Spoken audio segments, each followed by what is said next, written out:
of stories that are interesting to me and I think could be really interesting in our darkest days are the sort where you feel like you're really in charge of protecting this group of people, making hard decisions about what they do in this environment, trying to escape the city and seeing how they impact them.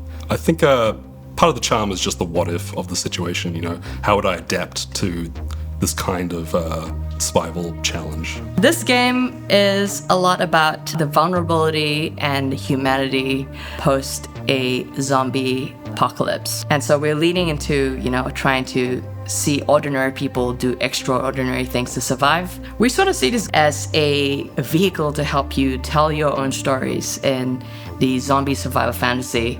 It's early in the apocalypse, so even though many people have fled, you still get the sense that society is still unraveling over time. It kind of sets the tone for the game, really, is that there are kind of echoes of what this city used to be. Having the world be a little bit untethered from reality adds to a feeling of uncertainty, which is the foundation of horror. If we make a bunch of people uncomfortable, then we've done our job right, I think. What we're trying to offer is something a little bit different, something that kind of puts you in a director's seat, because this is a game about consequences, and see the perspective of a world that's changed and bring a little bit of introspection to every decision that you make. Let the player consider, I guess, the consequences of their actions. A lot of the time when you bring someone into your shelter, it's almost a gamble, and you'll find out about them over time as things are revealed about them, like the traits they're carrying and you know, what they've been through. They can cause like a lot of friction. There's a kind of reveal there that I find quite interesting.